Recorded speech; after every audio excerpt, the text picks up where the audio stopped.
thank you all for being here on a Monday evening. I officially open this regular scheduled voters assembly. And I invite any comments when we're all done, whether you like or dislike Monday evenings. There's more and more going on at Trinity, and it's harder to schedule things. So that's what we did. It was a Monday evening. But I do appreciate you all being here. And it is stressful driving into downtown Orlando. I completely understand that. The first thing I want to do is reacquaint if you haven't signed in, please sign in. Our head elder, Tom, is handing out the agenda and the senior pastor's reports. And a little known fact, but our vice president is the parliamentarian, and our rules of order are on the back. I think we can be pretty low key here, but this is being recorded. So yeah, I just found that out today too. When it comes time to speak, we do have a microphone for you to speak in. And we can cut you off at 2 minutes if we don't really like what you're saying. But just kidding, I want to hear. This is our opportunity for you to get updated on the things that the Leadership Council has been working on and what staff has been working on. And you are the stewards of this congregation. This is a very important process for us. So I thank you for taking this seriously and being here. I'd like to start by going to, there we go, and reading the mission statement together. Our mission is to proclaim the gospel of Jesus Christ through ministries which strengthen and equip people for Christian witness and service in downtown metropolitan Orlando and the world. I'd like to start out with a devotional, and I will admit I've taken this from our new pastor, who's been here about 6 months now. So, from Mark chapter 1, verses 1 through 10. The beginning of the gospel of Jesus Christ, the Son of God, as it is written in the prophets. Behold, I send my messenger before your face, who will prepare your way before you. The voice of one crying in the wilderness, prepare the way of the Lord, make his paths straight. John came baptizing in the wilderness and preaching a baptism of repentance for the remission of sins. Then all the land of Judea and those from Jerusalem went out to him and were all baptized by him in the Jordan River, confessing their sins. Now John was clothed with camel's hair and with a leather belt around his waist, and he ate locusts and wild honey. And he preached, saying, There comes one after me who is mightier than I, whose sandal strap I am not worthy to stoop down and loose. I indeed baptize you with water, but he will baptize you with the Holy Spirit. It came to pass in those days that Jesus came from Nazareth of Galilee and was baptized by John in the Jordan. And immediately, coming up from the water, he saw the heavens parting and the Spirit descending upon him like a dove. Then a voice came down from heaven, You are my beloved Son, in whom I am well pleased. So Christ took upon himself the likeness of sinful flesh, and through that process he sanctified himself so that we could be sanctified. And as our pastor preached in December, he talked about how this prepares us for our journey of sanctification. How John's good works and John's baptism brought Christ to the time and prepared Christ for his time to do good works. And what I want you to consider is the next slide, where how does this affect and how does this sanctification process affect our journey and how we prepare? And Pastor has talked a lot about, and I want to keep perpetuating this discussion for our worship life and our participation in the life of this church, because it's very inclusive of a number of things, but he boils it down to worship, witness, word, fellowship, and stewardship. Very important words for us to all consider on how we participate in the life of this church. Would you like to pray, sir?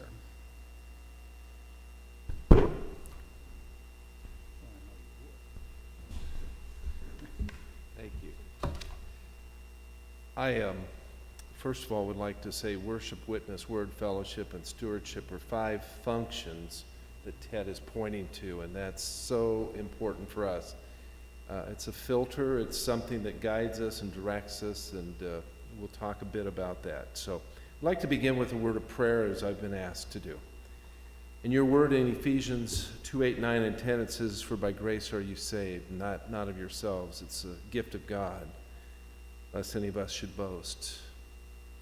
And then it says, "For by grace you've been saved." And then it says in verse 10, "You were created in Christ Jesus for those good works, those things that would be done, which your heavenly Father has prepared for you beforehand." And so as we start to look at these things that we're going to be doing together, these are the works that we're not saved by, but they're the works our Heavenly Father's prepared for us, the things He wants us to be involved with. And so we pray. Lord and Savior Jesus, help us to see the things that are before us, to know the things that you've set before us, so that we may do those things and be glad and God-pleasing. May your mission be our mission, and may the people you've prepared for us to reach out to be the ones that we will call upon, that we will share our faith, that we will share our love, that we will be there to help. And so, Lord, into your hands we ask your blessing on tonight's meeting as we look to you as the Lord of the church and ask your blessing in all that we do. In Jesus' holy name. Amen. Thank you, Pastor. Sorry about that. That's why I got the drums. Next slide, please. So our first order of business, on December 10th, we had a voters' assembly. The minutes to that regular scheduled meeting have been posted on our webpage. And I motion to you that we approve the minutes from December 10th, 2017 as official minutes of that meeting. Mr. Havens seconded that. Any questions, concerns, comments on these for the record? I do. What I posted says a special voters assembly, and it was a regular voters assembly, so that will be corrected in the final minutes. Anything else? Very good. All in favor? Aye. Opposed? Thank you very much. Next slide, please. Next on the agenda is our senior pastor, the Reverend Douglas Callison. How many months have you been with us now? I'm in the 6th month. And it's been pure joy having you Every here. minute. Happy year. It's been good to be with you, and we're thankful for the leaders and the people of God here at Trinity. And I met somebody new tonight, so we're glad to see that too. I hope you have this. It's a Trinity's voters meeting. Just to quickly update you. Let us fix our eyes on Jesus, the author and perfecter of our faith. And I would just like to let us know that God is truly the source and strength of our blessing and the one that blesses us. Where do we stand in worship? Well, I stand right in here and up there, but I'd like to say that we are at a point where we're just over 270 people on an average Sunday. And for that, we're inching our way forward. It was under 250 when we came in October. And God has been doing some neat things and sending some people. Some new people are wanting to join. Some people are coming back. And there are some people that are new from the community that we're thankful for. And we had somebody who came as a visitor last weekend. Actually, 2 young couples, one from Maryland and another one that's moving here to Orlando. And they're both organists. And they had fun just sitting up on the bench and trying everything out. So the upstairs toy is what I call them. Worship. Attendance is just over 270. We had about just over 700 people here at our Easter Saturday and Sunday worship services. And Jesus is risen. Amen. Good. We haven't forgotten that, so that's good. And I'd just like to say that he has risen indeed, so we've got all kinds of opportunities to celebrate that. And I'd like to have you think through the question, what did we do, but what did God do for that many more people to be here on Easter than on a regular Sunday? And for us to think through together what together we might do so that more people are reached for the Lord and Savior, and to be in worship. And for that, we're giving them thanks. It's not a finger point at all. It's just a way for us to say, let us know how we can reach this community for our Lord. Now, thanks to all who helped out over the Easter and Lenten season for our weekly worship services and midweek services.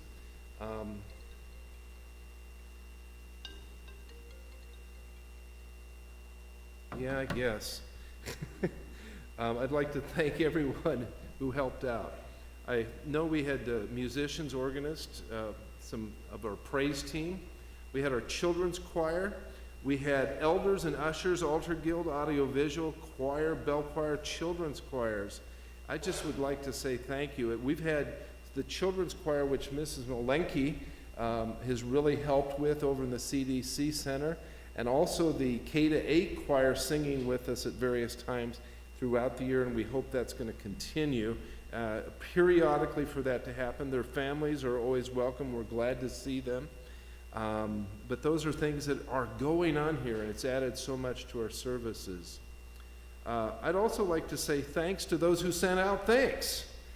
Somebody just told me that was so wonderful to be thanked for being a volunteer. And it was. And it was. And so that unbeknownst, unannounced person, I'm not going to embarrass, but I want to say thank you to you and for the people that do those types of things. We also had a Walk with Jesus outreach event, which was held the weekend before Palm Sunday. It was a wonderful event, very well done. I was so proud of our cast of characters. We had a couple that was actually dressed up quite, where I saw, the Wileys there they are, raise your hand. They came in costume actually to the service and then went back to worship, and that was so wonderful. I asked them if they're going to go out and eat that way after lunch, after service, but they said, oh, no, we're not going there. But they came in character from the New Testament event there. Right now, I hope everybody could raise their hands. How many of you have not heard of our cottage meetings?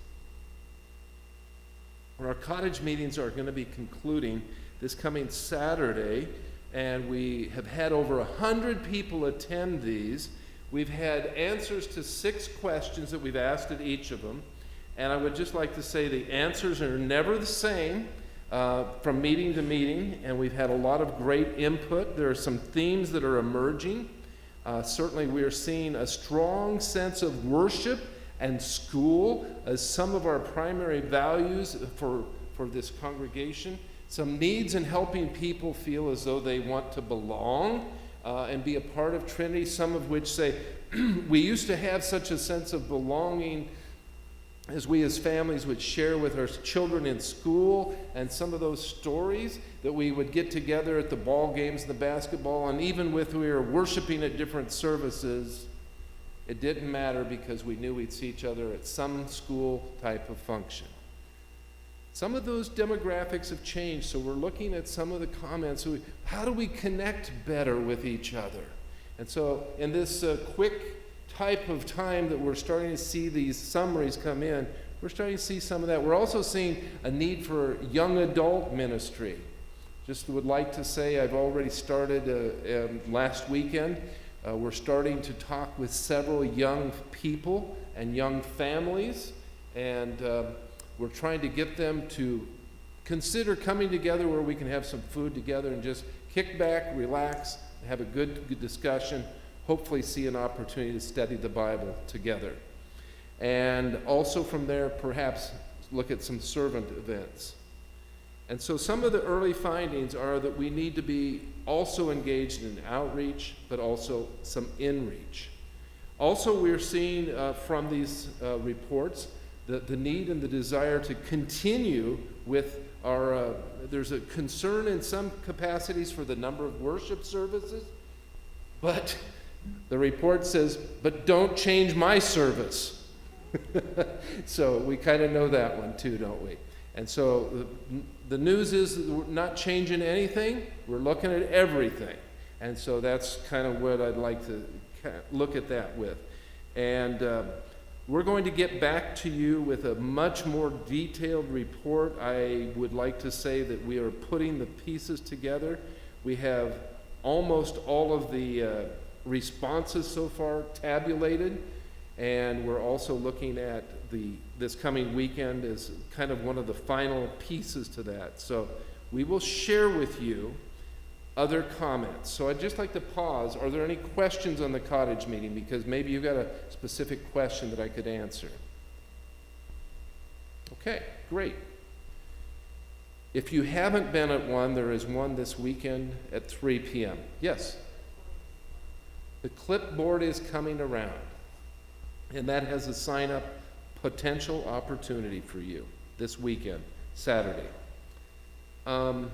Pastoral and financial offices are going to be moving to the main campus by August 1st with a renovation of the K-8 school office in the current library. I think that is going to make our life together as the ministry teams of church and school and finances right there in one location. Parents can drop off their children for the school. Members can come to the church, and we can have any conversation very close to the same proximity.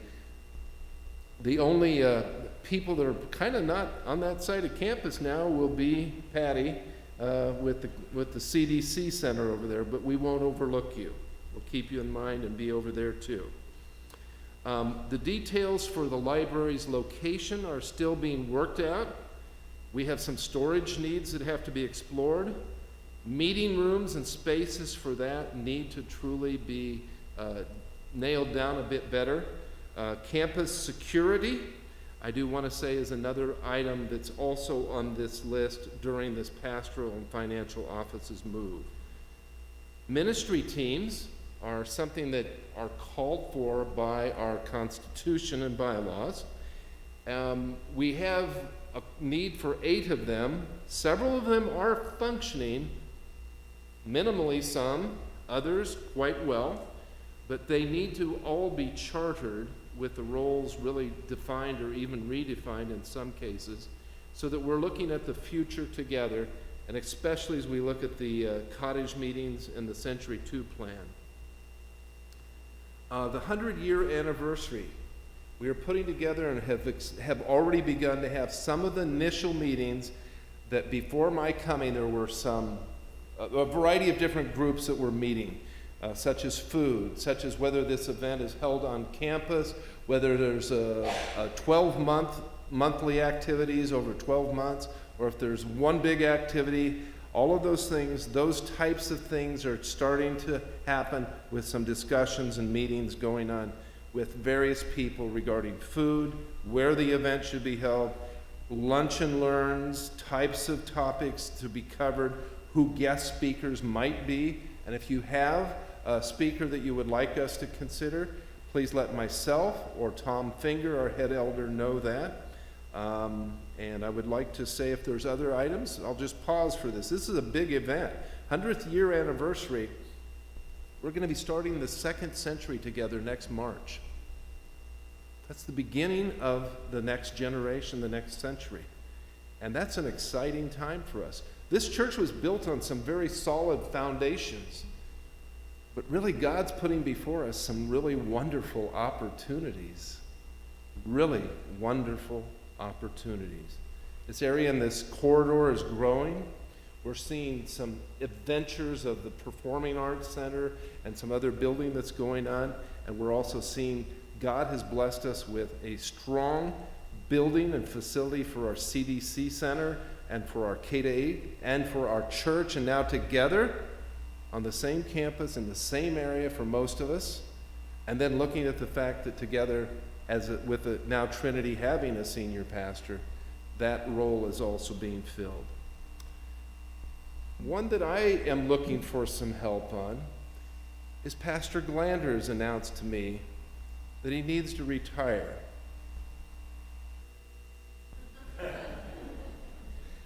And, well, I should just let you explain, Dennis.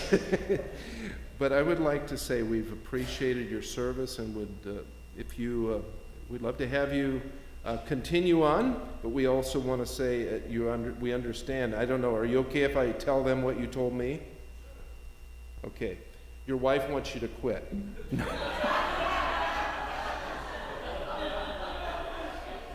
She did. He looked at me and he said, I'm 83 years old. I need to retire.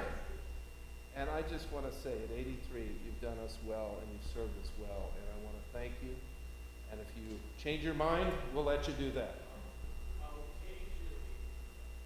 Okay.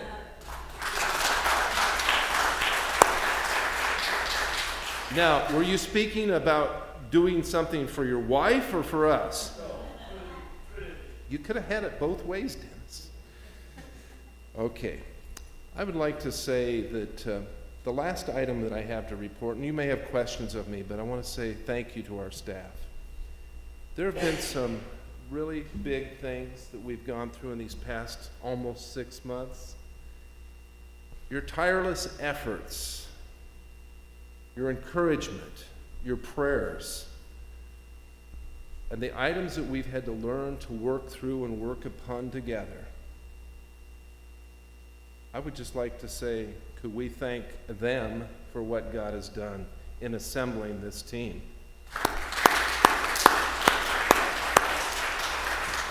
I'll point back to Eric, Patty, and Julia, who are sitting here with us tonight, and you can personally thank them. But just to say, they've really been a tremendous support to me during these months, as well as our leadership council and the many hours that they as volunteers spend. And so you see them throughout. You see our elders and serving and the many things that each of you do. This is a great place to be pastor of.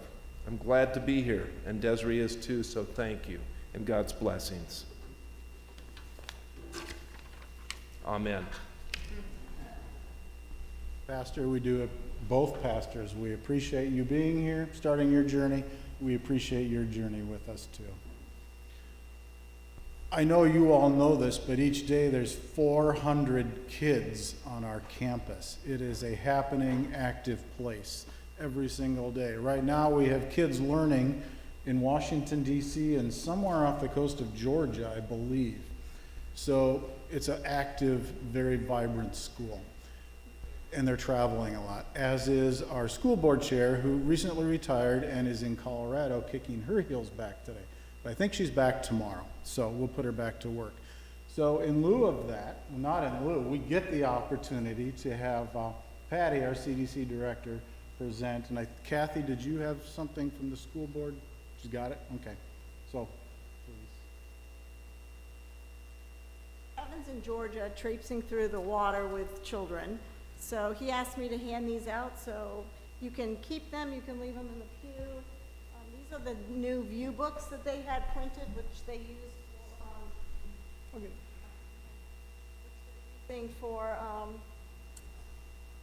when they're doing tours and introducing the program to new families and to educate people about all the things that are going on in the school.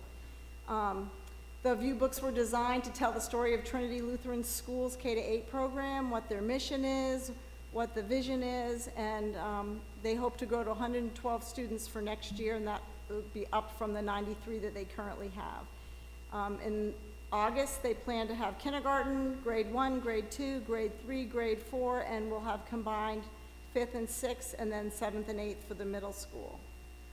And there's 1,000 of those books, so if you would like to keep one, please do, and if not, we'll just leave them in the pews for us. And I've got a lot of pictures. Eric, just scroll, there's I think 11 slides, so you can just kind of scroll through them as I go over what we've been doing in the CDC this year. So far this year, we've been doing a lot of learning. There have been month-long animal projects going on. The children have learned about metamorphosis of the caterpillar into the butterfly. We've had guest readers from SeaWorld, SunTrust, and Career Source Central Florida. They've worked on replanting the garden with the K-8 program. We've had Books and Badges, which is a police officer and firefighters that come to read to the children. Visitors from the community, our parents that are firefighters and doctors and nurses and dentists have come to talk to the children, and numerous downtown field trips where they've gone to museums and the fire station and gotten to see what downtown Orlando has to offer. Looking in the hallways, you can see all kinds of creativity. There are murals all over the walls, self-portraits. The toddlers have been printing roses out of celery, if you can imagine, and bubble printing. There's fellowship with the K-8 program. We did the color run to raise money for the school library, our Thanksgiving feast, the Lake Eola tree lighting, the Nutcracker field trip downtown with Brooke McKinnon, the kindergarten teacher. We have reading buddies and the Thanksgiving and Easter rotations. And if you haven't seen what the rotations are all about, they're just learning centers that all the 3-year-olds, and there's 80 of them, and all the 4-year-olds, and there's 80 of them, join in with the kindergarten and the first grade, and they learn, spend their time in the learning centers learning about the Last Supper and Jesus' resurrection. So it's just a really wonderful opportunity for the children and the things that they take home to share with their families. The evangelism that we do with our children and our families, that those Easter rotations are a huge part of it. The children are going to chapel every week. Every day their lesson plans include a Bible focus where they are singing songs and reading Bible stories, and we use the fruit of the Spirit as our positive guidance plan. And this coming April 15th, so this Sunday, our 3s and 4s will be singing at the 9:30 service. So I hope you get to see them. They've been working hard with Miss Julia. We also have a number of accomplishments for the center. I got a phone call on Friday afternoon saying that the Early Learning Coalition of Orange County was recognizing the Trinity Child Development Center for high-quality programming and initiatives and achievements, and they're going to be videotaping us in action and presenting it at their 5-year fundraising gala, which will be on May 9th. The 18-19 school year is already looking really good. We have only 4 toddler spots open that we're holding because we have so many new babies that are being born. And we have 5 4-year-old spots. So out of 304 spots, we only have 9. So that's pretty cool. We also were just approved by the UCF College of Education Human Performance to be part of their practicum in student teaching. So we'll be a site for their students coming in. So we actually have 2 starting this summer. So anybody have any questions?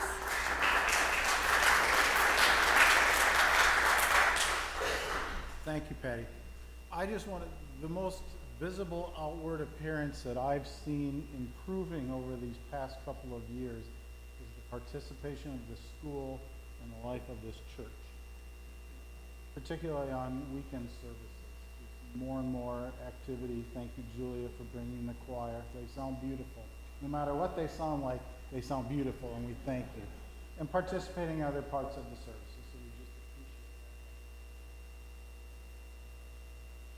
that. Your goal with this is to look at it and then get rid of it. Give it to somebody with school-age children. They don't do us any good by having it here. Give it to somebody. Throw it, tack it up somewhere. But these are really, this is very well done and professional, and will help fill seats in the school as we move forward. If anyone came in late, I would like you to sign in at some point. I'll leave it up here. David, financial reports, please.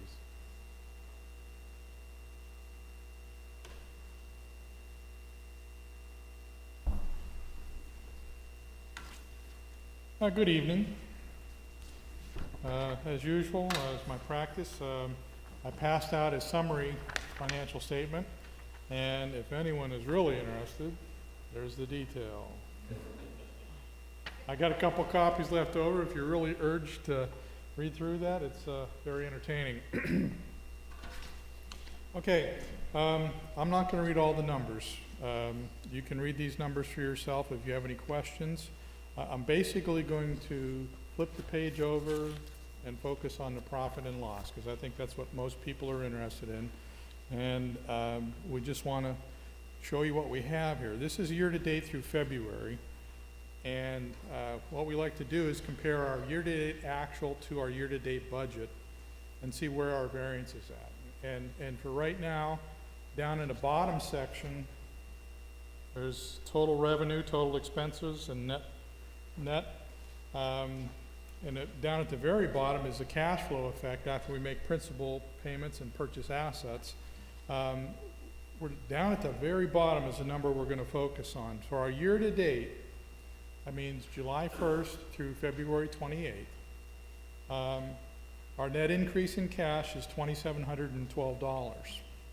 We were budgeted to do $29,000, so there's about a $26,000 variance there. In not-for-profit world, I'm pretty excited about that, but we are a little bit behind our schedule, so we've got some tidying up to do. Now we break this down into 3 categories, 3 COCs, Christian Operating Center, COC. There's the church, which has the bulk of the expenditures for the plant and operations. The school, K through 8, with extended daycare, they're combined. They're a symbiotic relationship there. And the Child Development Center, which is the third and is also the largest there. And each one of them has their own variances. The last page I want to review with you is from our absolute warrior, Bob Meyer. It's the very last page on this, and it looks like this here. Okay, this is going to give you, this is a contribution analysis report that Bob studies, and it's basically a lot of numbers, but not to be confused by it. He separates the people who offer between those who commit to offer and those who do not commit but also give. Okay, so basically we have a stewardship program that's coming out here in May, and we're going to be petitioning the congregant members and the people who attend here to consider their stewardship tithe or greater. And this is a result of the first columns you see in this report is July 1st through through March. Bob's numbers are actually a little bit more up to date than mine. So basically what I have to share with you is I'm just going to share the summary variances. Of the committed givers, these are the people who pledged and said, I will give this much money to Trinity this year. We are short $12,000. So this is one of those things, when you get your quarterly statement, we'd like you to look at those quarterly statements and just say, okay, let me evaluate that. Is it working? Am I doing where I'm supposed to be? Now what's unique here is the people who did not commit, did not fill out a pledge card and say, I will give this much of my wealth or livelihood to Trinity, they're actually up $24,000. So our net increase is a good number, $12,000 up year to date. So that's very exciting. That's good news. I plan on that when we go through the stewardship program, that's only going to be better as we get motivated to see the reason for the giving. And that's a good report from Bob, so I thank him on it. Okay, back to the front page, and I promise not to keep flipping around for you. This is the balance sheet, okay? And the balance sheet is the health of the congregation at a particular point in time. So this is our balance sheet as of February 28, 2018. The first column is actually February, then there's a month-to-month change between February and January. And then the last column over here is where we started the year out. So we have double comparisons here for you to study. So, we have $9 million of value in our property, our operations. We also have $7 million in debt. Well, we are making those payments. And the first numbers I gave you says we're still producing cash and also making our payments. We'd like to get next year when we start budgeting. We're in the process of budgeting this year. And Eric and I are kind of handing the baton off. I'm giving Eric her instructions from Ted, the president. I'm going to help Eric, but the budget is an operational thing. I'm a policy level person. Eric's an operating person, but this is a big operation, so it takes more than that. It takes a finance committee, takes the executive directors, takes the school board, takes the leadership council to help bring the budget to a balance. It's a very challenging process. All we're doing is saying, okay, Eric, you can do most of this work, and you can stay up really late at night, and then David can sleep in. That's the whole goal. That's, no, I don't want to do that to Eric. But the budget process is coming. So when we get to June, we'll hopefully have a balanced budget to present to you. And that balanced budget will say, we're going to operate better than zero. And I've learned a lesson this year that says we can't keep asking the congregation, this is going to require bylaw change at some point in time. We can't keep saying, okay, congregation and schools, we want to operate at zero. Because the problem with that is cash flow lags behind that. So we're reporting zero, our cash is waiting to catch up to that. What I want to do is I want to operate the business part of the Trinity in more of a business-like manner. And that business-like manner says you need to make more money than what you send out. The reason for that is we want to take the stress out of our day-to-day operations. The month of March is an example. 3 payrolls. Every payroll is $125,000. A normal month is only 2 payrolls. So there's twice a year that we get 3 payrolls. And what we want to do is if we can budget better so the cash flow can time into that, it does keep more hair on the top of Eric's head and definitely on the top of mine.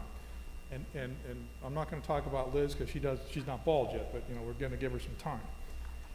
All seriousness, when we come to budgeting, you know, we're going to present a budget, and I'm going to promote at least making in a range. I'm going to start with $50,000 more than break even. If we can create a $50,000 cash flow, we can get ahead of this cash flow shortfall in the timing of the month. Now, this is all accounting speak. I apologize, but basically, you want the cash to be there when we need it. And that's what our goal is here. A couple things here. I'm going to switch gears. I'm going to talk about 2 more things. The first one here is we just made a name change of Trinity. We registered with the state of Florida back in 1921 to be called Trinity Evangelical Lutheran Church of Orlando, Florida. Technical thing here, but when you start getting to legal things and accounting things and who you are and who you say you are, you have to have a formal name in the state of Florida. Every state requires that. The Division of Corporation says you call yourself who you say you are, but that's who you are. Somewhere between 1993 and today's date, we somehow changed the IRS name, Trinity Lutheran Church, Trinity Lutheran School. And that's how the IRS knows. So we had a disparity. I've been working since November to get the IRS to change it to the state of Florida name, because that is the name we've had since 1921. Well, been through a process, 2 government shutdowns, lost mail again, and finally got them this week to admit that they have finally changed the name back to the name it's supposed to be. So I want to be aware when you're looking at the name here, and any legal document from henceforth will have exactly the title that you see up here. Okay, now, what does that do for other things? Like we want to call ourselves Trinity Lutheran Church and School. We have to address that now, but I'm not prepared to address that until I talk to Leadership Council and also Legal Counsel, because we want to say we're this big long name, but we also have to have a street name as well, a DBA name. So that's an important thing, because Patty's got a program that she's been waiting for me to get this name thing changed on. We finally got it. We're just waiting for the paperwork from the IRS to show up and to hear in the next week or so. And then Patty will be able to launch the program that she desperately needed that name change on. So that's good news. It's finally happened. I'm here to share with you that we now have a formal legal name at the IRS that we do with the state of Florida. Okay, any questions on it? Okay. Last item here from me, we're engaged in audit 2. This is the second year of 3 years of an audit. And the first audit took a long time to process. We're hoping the second audit, which should start in May, field work starting in May. We're busy preparing the books to make sure that we have explanations for every account that we have on the balance sheet. And we're going to engage the auditors here at the end of May, and we'll have a second audit. Our agreement with them per contract is we were going to do 3 audits, and it's the audits cost us $18,000 a year. The first audit was picked up by a gracious donor, and the second year's audit going to have to be part of our budget, and the third year audit as well. But we do have a very formal audit, and we've already presented that to our lender and other important people who have asked for the paperwork. It's nice to have our first audit in book form. So, any questions on the financials? Any questions that we want to have for? Okay, I appreciate it. Thank you very much. No questions. You. So part of my responsibility with a voters assembly is to communicate to you what Leadership Council is up to. You are the stewards of this congregation. We represent you. Slide, Eric. So I just wanted to cover, there are times I think I have members of Leadership Council that don't know our responsibility, me being one of them, particularly when I started. And it continues to be a learning process. But one accomplishment we've made is that Leadership Council now meets once every other month instead of every month. So if you're considering joining us, when Brother Greg talks about the nomination committee in the process coming up, every other month, not every month. It's very nice.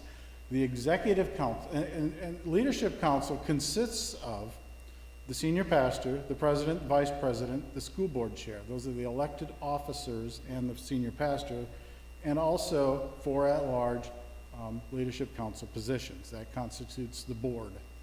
And a recording secretary, and we include staff and the head elder at times at those meetings. The Leadership Council's focus is on establishing and enforcing governance policy. We are not to run this organization. Opposite meetings every other month is the Executive Committee. This includes the elected officers, the senior pastor, and the administrative staff of Trinity. And that is, I'll just go by names. That's Patty as an executive director, Kevin, Eric, and then the senior pastor. Their responsibility is to balance the spiritual, operational, and governance matters on behalf of the congregation. Therefore, then that leaves staff who are to run this organization. This is a process we're learning, we're working on, and we're making good headway on this. That's the governance model that Trinity adopted years ago, and we're working hard to put that into place. So I want you to understand that. And we only meet every other month for each of the different committees, which is very nice. I enjoy that very much. Also serving Leadership Council are advisory committees. Currently, we have 3 committees that meet, and they represent Leadership Council, and it can be any voting member of the congregation. We have a finance committee, a scholarship committee, and a campus development task force. And we also have a nomination committee, which is part of the bylaws, which Greg will talk about in a minute. So we met last as Voters Assembly in December, early December. Since that time, between Executive Council and Leadership Council and some of the work of and you're going to hear about some of the Finance Committee and the Campus Development Task Force, so I won't touch on those. But some of the things we've been working on with the administrative staff on policies related to video surveillance on campus. Campus-wide policy, we currently have video recording active in the CDC. We reviewed Trinity's organizational structure. It's required by bylaws. We review that annually. It's been 2 years since we reviewed it, and we haven't finalized it. We're meeting this coming Sunday to do some additional work on that. And it may be a while till we get that done. I suspect that the changes and how we want to formulate that are going to require changes in the bylaws, which is probably a 1.5 to 2 year process to do that. But we're making progress on that. We worked with staff to develop policies for tuition and tuition discounts for both members and non-members. And those policies were approved by Leadership Council. We approved policies and procedures on how the Trinity Scholarship Committee should operate and function. LC also approved policy and procedures for the first step in forming a Trinity endowment. An endowment fund, which is what we call the Ministry and Education Fund. It's a first step in the, and as David talked about the finances, many successful organizations have an endowment to support their operations and the ministries. And that is our vision, that we have an endowment that supports our ministries, both in the school and in the church. And this is the first step, and Maggie's going to present information on that. So, questions on any of that? Hopefully I didn't confuse you too much. But I'm trying to generate interest. It is my goal that, well, I'll share this now. Perhaps there's this misnomer that serving on Leadership Council is this arduous task, and sometimes it is very difficult. I will admit that, but it can also be very rewarding. It's been very good to me and helped me grow in many ways. I will also say that we have a small amount of turnover this June. The following year, we have a very large amount of turnover on Leadership Council.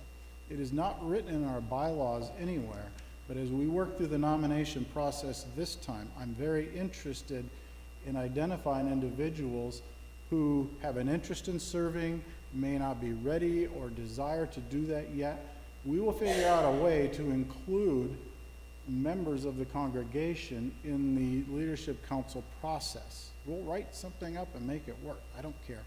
But having some more individuals involved and participating will build on what we do and grow into the future and make for a very strong transition in the following year. So keep this in mind. All right. Next slide. I think I skipped over. All right. So David also talked about a $7 million loan, and I was encouraged to get some information out to you. We are making payments on that loan, and our banker is the Lutheran Church Extension Fund. They're a very good banker who are very involved with us spiritually and in our ministries. In fact, each August we get a check, a rebate check, because we participate in the Shared Blessings program. Oh, yeah, we can hand these out. Sure. So we participate in the Shared Blessings program. So each August, last August, and I anticipate we're budgeting for it, we receive a $65,000 check in the mail from LCEF because 35% of our members and families on campus invest in LCEF. By investing in LCEF, we support other Lutheran ministries. LCF is also intimately involved with us right now to help us renovate the Magnolia property and our homes. They're being very creative in how they're helping us. And that is helping us minister to our community. In fact, I've been resistant to do this, but I just filled out my application, and it's going out in the mail tomorrow to form and you can read in here, it's a family emergency stewardship account. For a minimum of $25 a month, you can get, and it's better than the bank, I guarantee it, 1.125%. A lot of money, but it's over time. But the important part is you are investing in Lutheran ministries around the world. So enough said. Bruce Hahn is our, I did put, so you can get information for lcf.org or from Bruce Hahn. He is our LCF church congregation advocate. And he's well versed. He could not be here tonight, so that's why I'm speaking on his behalf. Questions on that? So you'll all fill them out tonight if you don't have them. We are at 35%. We must maintain that or our rebate check goes away. So let's hit 70% and show them we're really serious. All right. Maggie, you're up. So I spoke briefly about the Ministry and Education Fund. The Finance Committee worked very hard, and I didn't write down the names of who serves on the Finance Committee. I'd really like that to be mentioned. They worked very hard on the first step in creating an endowment, and Maggie is very passionate and can explain this quite well, so please. I think many of you probably can remember from December voters' meeting that Dave Wilkos reported on the creation of a new investment fund. This is a major step for Trinity in trying to support a vision for its ministry and education programs going forward, as well as other exciting programs that we have yet to define. We're happy to report tonight that this has now taken place. Working with the Lutheran Foundation in St. Louis, Trinity now has a new investment fund called the Ministry and Education Fund. Its beginning balance, I think, is around $250,000, $264,000, which we have sent up to the foundation to create an exciting start towards realizing the intention of many of the Trinity families that contributed to these dedicated funds years and years and years ago. So how is that possible, that we could take that money and send it up to the foundation to create this new investment fund? It was during the recent audit of Trinity's finances that we were required to research the history on some of these long-standing dedicated funds that have been on our books for years. These included the Betsy Johnson and the Casper Education Funds, the Kunze Fund dedicated to supporting ministry projects here at Trinity. These funds have been sitting on our books for years and collecting very little money. So it was with the thought that we would support what these families had given initially years and years ago and see what we could do to capitalize on those investments. Many of you, I know over the years, have also contributed to these funds, so this is exciting for you to learn also.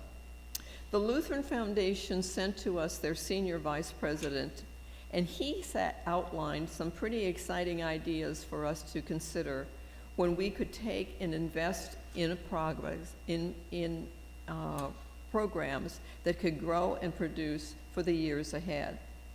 With the help of the foundation, this new Ministry and Education Fund now has a set of bylaws, it has investment policies, and it has distribution and transfer policies as well. The intent is for the principle of our contributions to this Ministry and Education Fund to be preserved. Only the distribution income, less some expenses, will be available in accordance with its bylaws and policies. This is a major change for Trinity. We wanted to take those legacy funds and preserve them forever, and we wanted to find a vehicle by which we could grow that into an endowment. So how will this be invested? The investment structure initially will consist of 50% moderate balance of fixed incomes and equities, and 50% equity holdings in emerging markets that focus on long-term growth. At the advice of the foundation, they consider this to be a very balanced blend within the portfolio that is held by the Lutheran Foundation. So over the next 12 months, we have given the foundation the instructions to use what is called a dollar cost averaging approach to entering the market. And we reserve the right to make any adjustments to this plan at any time. Second of all, we have instructed the foundation to withhold distribution of income for 2 years as a minimum, to give a chance for this fund to grow.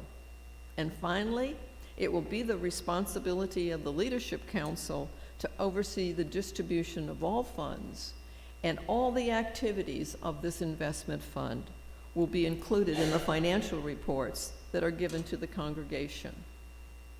Now that's the nuts and bolts of it, of how this thing will work. But what is really exciting is that in an appreciation for the years of faithful contributions and support, we are taking a very intentional step in preserving and protecting these funds in a way that will honor the Trinity families and going forward, invite all of us to participate and lead towards what we dream to be a major endowment for Trinity and its future. You'll be hearing more about the Ministry and Education Fund, and you'll have opportunities to participate. But in the meantime, if you have any questions, stop one of us in the Finance Committee, or particularly Bob Gordon, who has done an awful lot of work to make this all happen.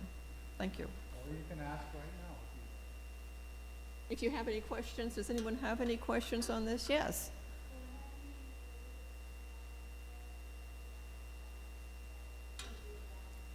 What we decided to do was, because those original families had dedicated some of those, the Betsy Johnson and the Casper, to education, and the Kunze to ministry projects, we combined the two and moved it to forward as one major fund.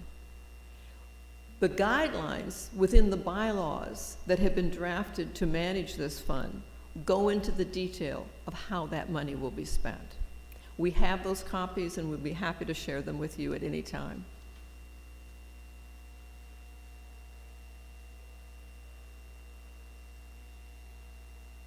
Absolutely, as was the original intent.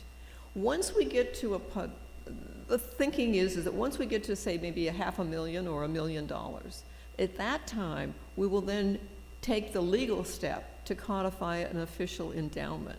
And with that will go a whole new set of bylaws and management rules that will support an official endowment. In the meantime, we hope we'll all participate in growing the Ministry and Education Fund.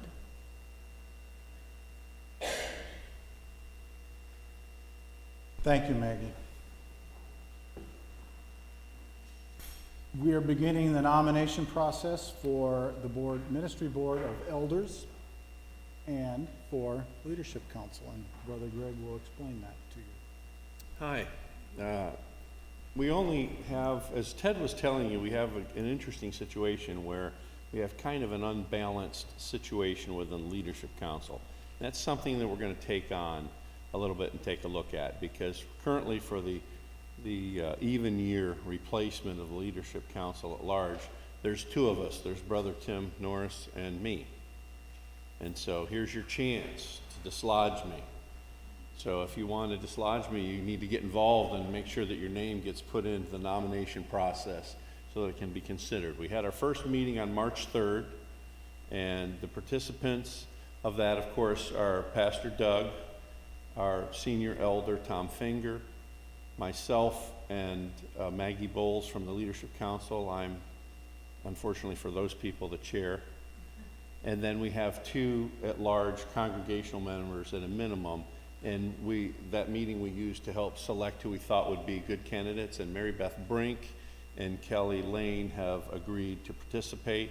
We're having trouble coming to our next meeting here because of a few personal conflicts, but we're thinking by next week we're going to be okay to get our meeting going here.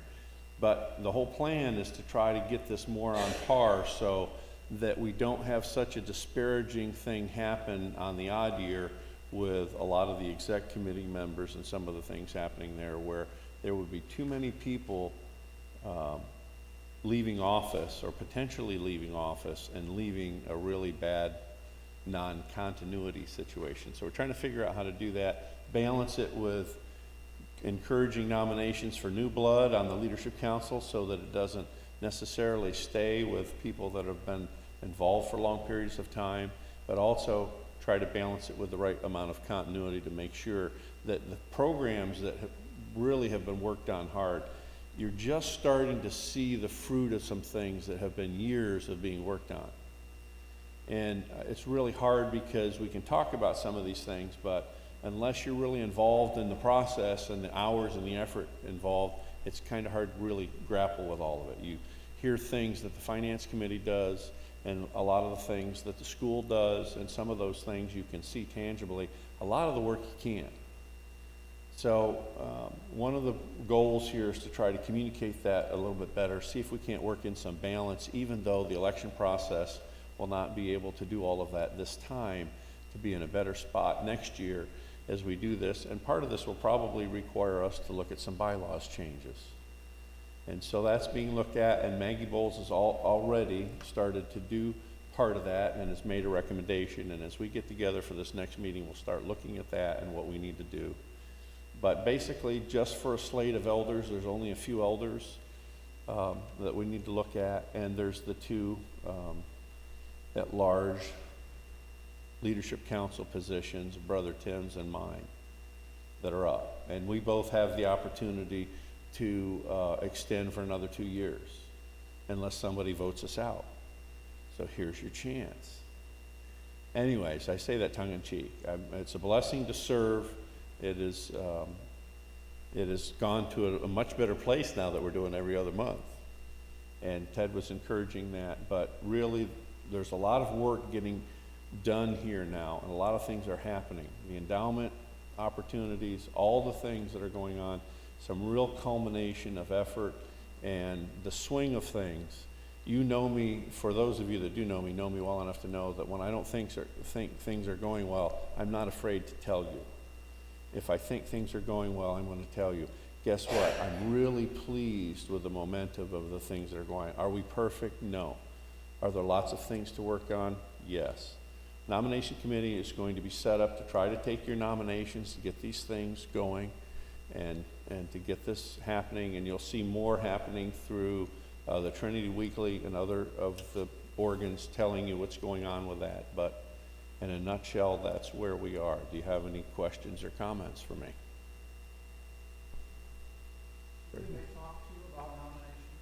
They can talk to an elder, they can talk to leadership council, they can send an email to me if you'd like.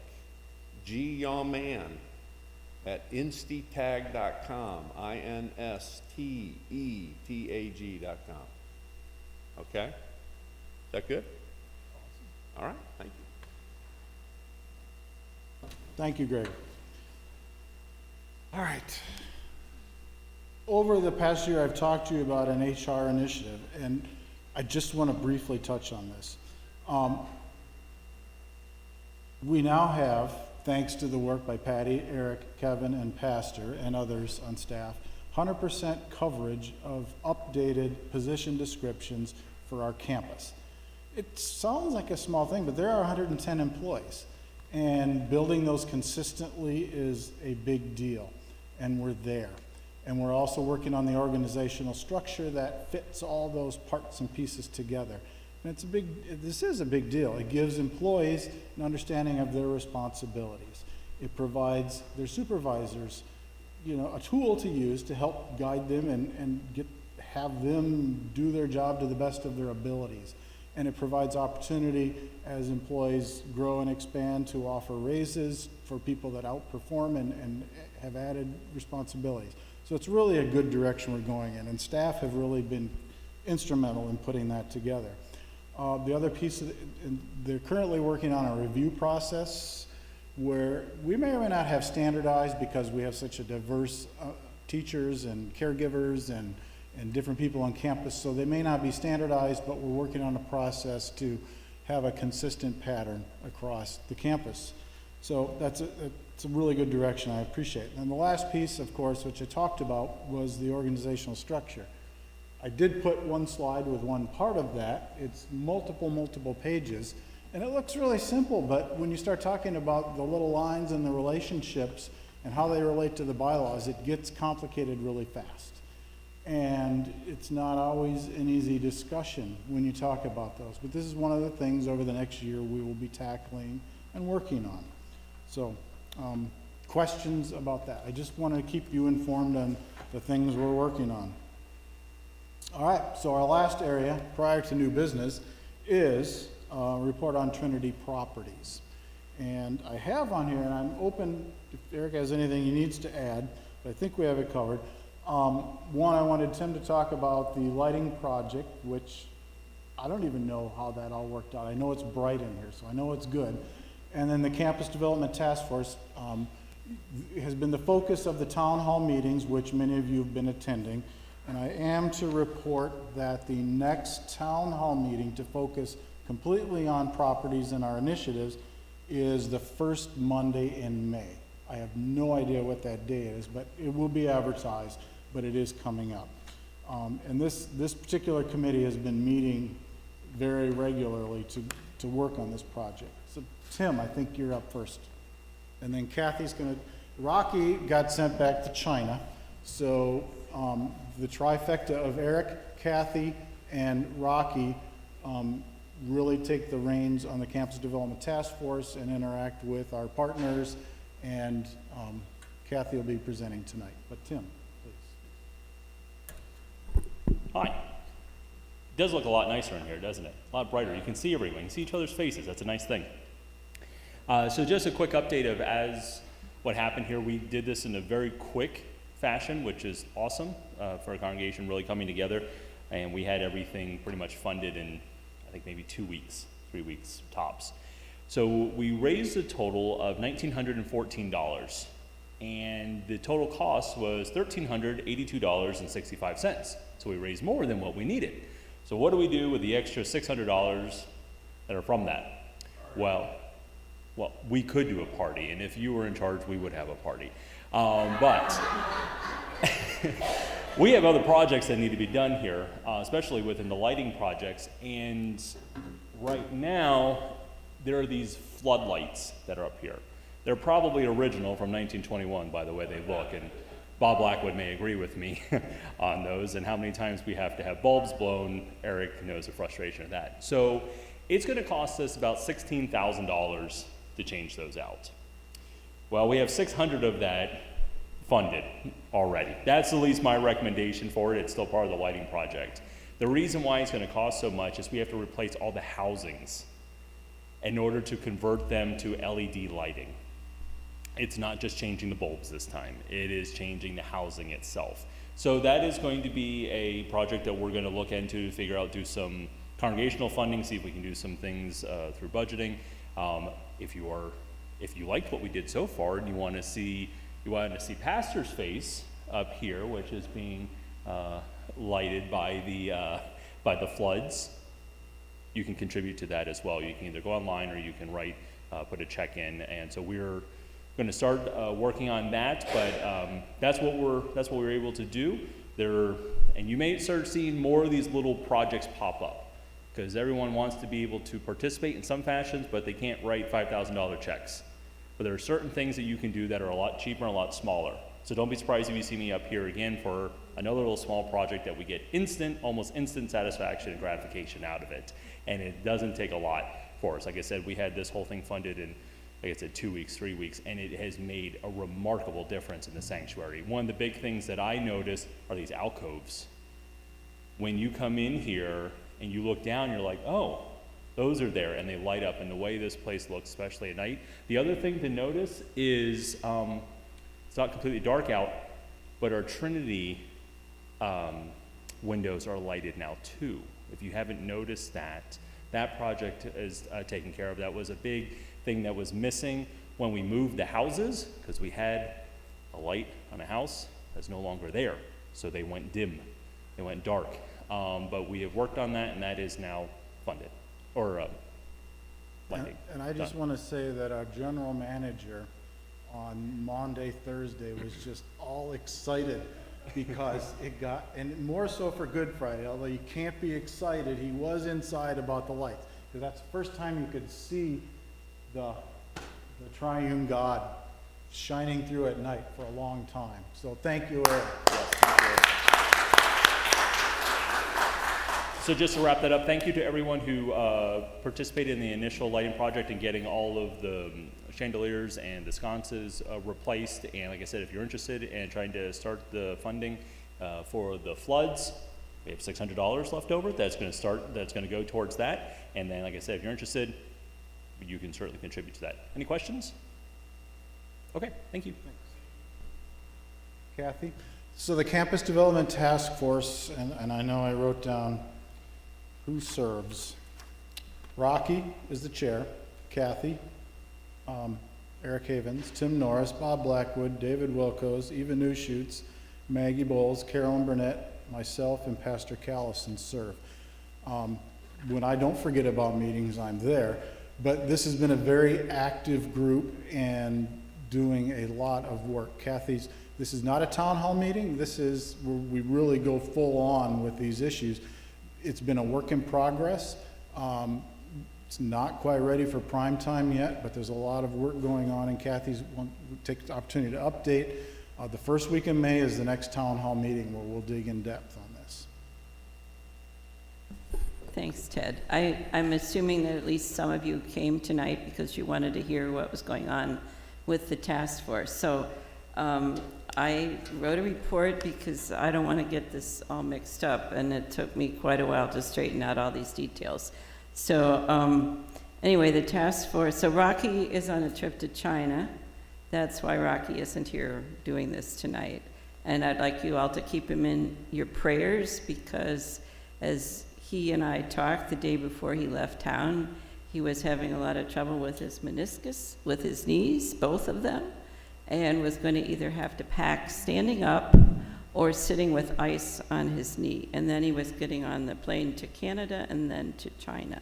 And he doesn't get back until April the 25th or 6th. So anyway, so the task force, the last town hall meeting was on March the 5th. Since then, it's met on March the 13th, the 22nd, and April 5th. One of the first decisions that was made, and Pastor Callison alluded to it, is on March the 30th, after Pastor and the staff and we all consulted, we confirmed the decision to convert the K-8, current K-8 library into the new K-8 main office. And then Pastor and his immediate staff are going to move into the K-8 administrative building, and the finance team is going to move into the Loja classroom that's nearest the entry gate, which is usually referred to as Loja 1. So we've been working with Foundry Commercial to clarify their scope of work for the library renovation, and that means re-estimating and refining the original numbers that they brought us to lower the cost. So our hope and plan is for the work on that remodel and the move, well, the remodel, to begin as soon as school is out. So the first week in June, and that it will be completed by August 1st, in time for the school reopening. The work on the Loja classroom is expected within the same time frame, approximately. All of the staff moves are likely to occur the beginning of August, although Foundry has said, so this all ties in with moving people out of the Magnolia building so we can remodel it. Foundry has said that some of the tenants could stay there when that remodeling occurs, which that's expected to probably be in the fall. Anyway, now, all of this work is contingent upon obtaining a loan from LCEF. So Trinity did apply for a loan with LCEF. I think you remember the last town hall meeting, the LCEF representative was here, and they're eager to loan us some money. I think you all also recall that we said this would be a cost-neutral loan if we should choose to do this, meaning that the revenue that could be produced by the 3 houses and the Magnolia building would carry the loan repayment. So at the moment, LCEF is looking at our loan application. The task force is working to review and refine the costs of all the projects, as well as the potential revenue stream that could be generated. So Trinity is expecting to hear from LCEF in early May regarding what a loan might look like, the terms, etc. So if or when the costs of the projects and the potential revenue to be produced, as well as all the timelines and management fees associated with this, are compatible with the loan terms, then all of this information is going to be presented to you all. And a special meeting would be scheduled to vote on any or such proposal. So we're hoping that that might be in mid to late May. So there's a lot of things that are very much still up in the air. And if somebody has a question on that part, I'll take that now. All right, well, continuing on. So we met with Mark Meyer, who is the project director from Foundry Commercial, on March the 22nd. And he agreed that his company would move forward with the scope of work and with refining and tightening up all the costs. And this eventually would lead to the renovation of the Magnolia building to a Class B leasing level. So the task force and Foundry, and we're intending, if this all plays out, for Foundry to act as the leasing agent for the houses and later the Magnolia building. So if we choose to move forward to go with Foundry, which is still to be decided, the recommendation to complete the administrative move and the work on the Ruth Lane houses, that would occur first, because the residential permits are easier to get currently through the city than the commercial permits. That's one reason to postpone the Magnolia building. The Magnolia building tenants are being informed that renovations in the building are expected to begin in the fall and that they will most likely need to look for a new location. Trinity is hoping to look for 1 or 2 tenants to fill the whole building. And Foundry has suggested at this point that if we know any such potential tenants, we should show them the property and talk to them about what remodeling might look like. In conjunction with, and all of the current tenants are on month-to-month leases, so that's what the way their lease is anyway. In addition, Pastor is going to be talking to the board, the leaders of Compassion Corner, to discuss the need for them to potentially relocate this summer because their business is not totally compatible with fully renting out the Magnolia building. In addition, the task force is reviewing the use of the 3rd Loggia classroom, which is the one nearest to the sanctuary, which has been brought up that the 100-year anniversary committee would like to set that up as a legacy room with display cases of church artifacts and a timeline around the room, as well as have a conference table so it can be used for meetings and possibly for fellowship coffee on Sundays. So that's still under consideration, but there isn't any timeline for that at this moment. One of the other items I think that was probably mentioned in a previous town hall is there are code enforcement violations on the 3 houses that the city has brought to our attention.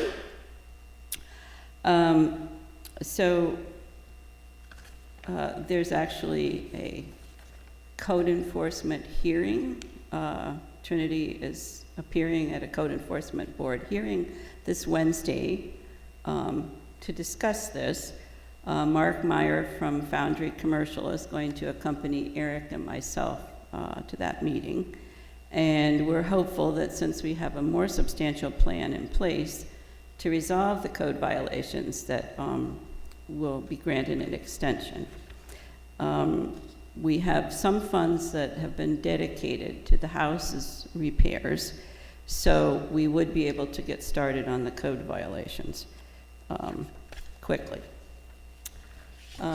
Another part of the task force is campus and school security, and I think that came up at the last town hall meeting too. So Rocky appointed or asked for volunteers for a subcommittee. So Tim Norris is the chair of the Trinity Security Subcommittee, aided by Eva Newshutz, and he's recruited 3 church members who are also either current or former law enforcement. So Cal Wacker, Robert Trapp Jr., and Bill Govia will be joining him in that effort. Patty Mosier, Pastor Eric, and Kevin Brockberg will serve as advisors to this committee. A tentative meeting is set for this week, Tim? Yeah, okay. So the goal is, by the beginning of school, to design and install a comprehensive security plan for the entire campus to protect not only the school staff, students, and families, but also to encompass protecting the church staff, the offices, as well as congregation members and visitors. So Tim's team is researching best practices in school and church security. They have several documents in hand already to review. One is the Orlando Police Report that was mentioned at the last town hall meeting. They have an emergency preparedness procedures plan that was prepared by Patty and the CDC, and some other security reviews that were completed by Foundry Commercial in their earlier work. So implementing security components such as cameras showing Florida IDs at entrances, visitor ID badges, possible background checks for volunteers are all being reviewed. So we're hoping to have this worked on by August. So if you have any ideas or resources, and Tim also said he had somebody had been connected to Homeland Security. So if you want to talk to Tim or Eva Newshoots.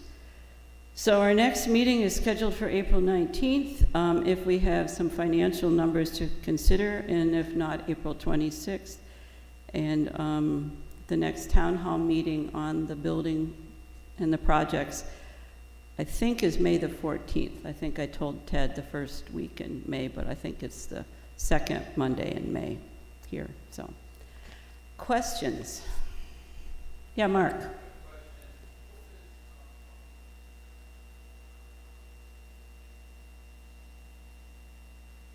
Well, I think we wanted to get with the other churches that are involved with Compassion Corner and see if if we're renting our commercial building out as a commercial building Class B, it won't be compatible, we've been advised, by leasing people to have Compassion Corner in the small building next door.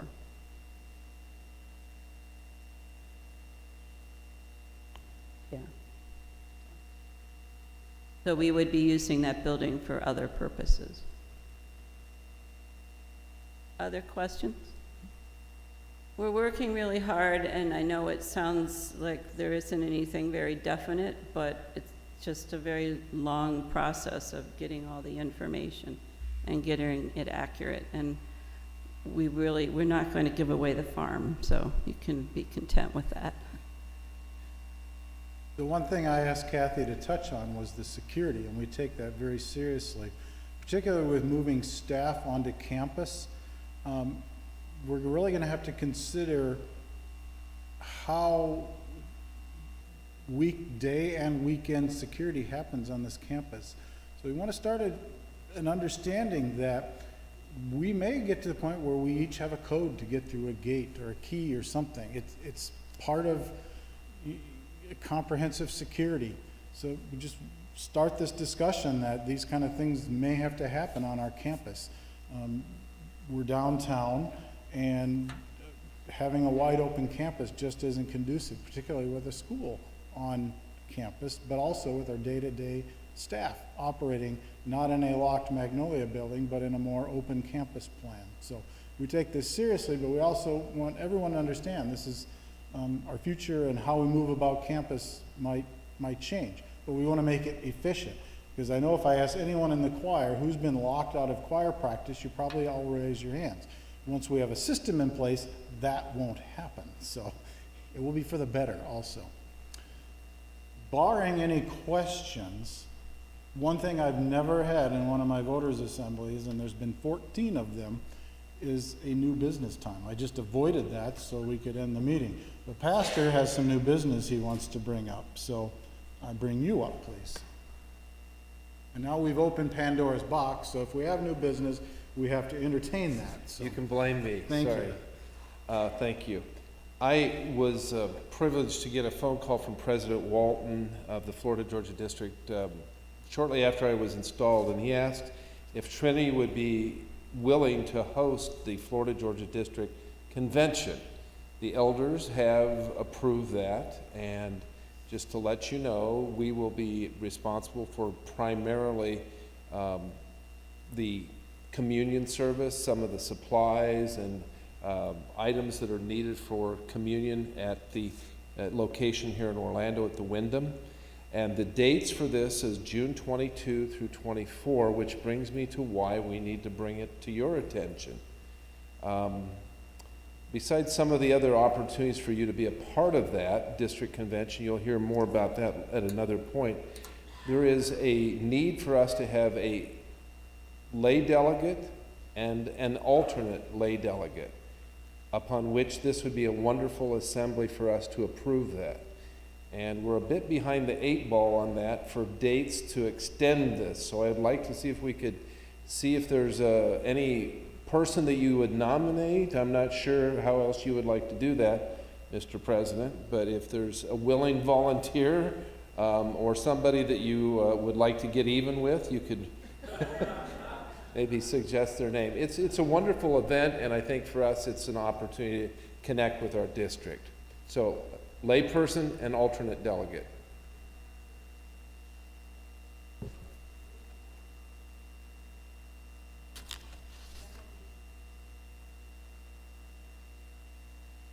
Yes. And one pastoral vote. 2 votes, a lay. One of which will be our next DP, district president. Correct. Correct. I attended 3 years ago, 2, Probably 3. Reverend Brath and I attended. That was entertaining with him. I am unavailable to go and represent Trinity, so I just learned about this, so I'm thinking on the fly, and my first approach would be anyone on leadership council, and does anyone feel compelled that? I'm looking at Kathy, and she's going, it really was an enjoyable time. So I'm nominating Kathy Aber as our lay delegate.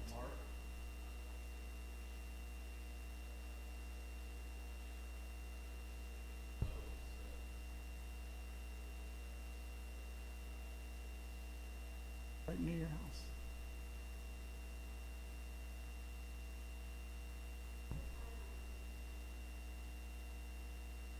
Not using our facility. We won't hold worship here. Like our community slide. We will be taking.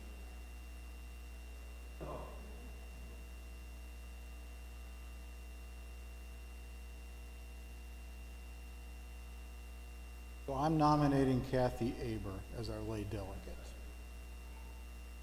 Discussion, mainly from Kathy. Would you accept that nomination?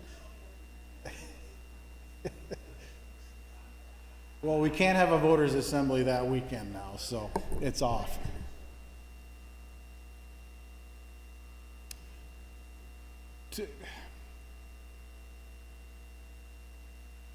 I will call the question on nominating Kathy, and I'd like the opportunity then to explore leadership council for a member to attend. Will that be acceptable? Okay. Yeah. Yeah. We never voted on this at the congregation before, but it seems like a reasonable idea. So all in favor of Kathy or another leadership council member representative, confirm with a aye. Opposed? Thank you very much. Very definite decision there, but that's okay. We will determine an appropriate person to go. Outside of any other questions, since I open up new business, is there anything anyone would like to raise? Yes, ma'am.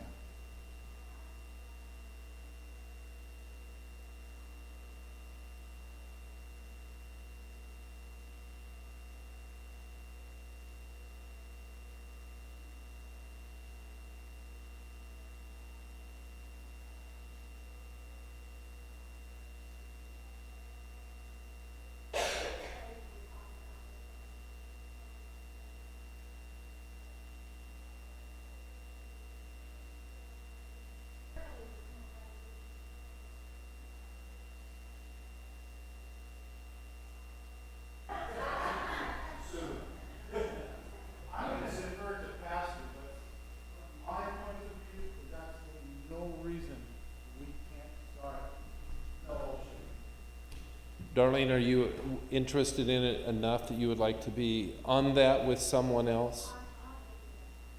Okay, if you could meet with me and we will set a meeting up and try and get others involved with that. This is a big need. We have a funeral this weekend, quite frankly. I want to love on these people and show our best foot forward to the community as well. And we were told we really need a fellowship team, and this kind of just signals it. So if we could plan on meeting, and we'll get that set up, and we'll start meeting. This is one of the groups that's supposed to be by constitution. So, okay? Thank you, Darlene. Take care of I it. appreciate that very much. And what's potlucks? Potlucks, yes. Would you all, let's stand and pray the Lord's Prayer. Our Father, who art in heaven, hallowed be thy name. Thy kingdom come, thy will be done, on earth as it is in heaven. Give us this day our daily bread. Forgive us our trespasses, as we forgive those who trespass against us. And lead us not to temptation, but deliver us from evil. For thine is the kingdom, and the power, and the glory, forever and ever. Amen. Thank you all very much. I guess we need to end with the doxology, since we always do. And I read up on this. We're supposed to sing this in a stately and exultant way. So please join me. Praise God from whom all blessings flow. Praise Him, all creatures here below. Praise Him above the heavenly hosts.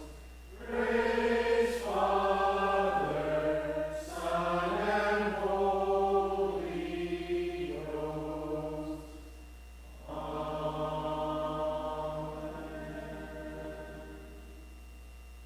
Thank you all very much for your participation.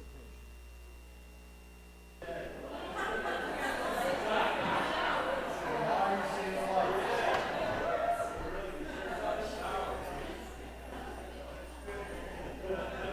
If you did not sign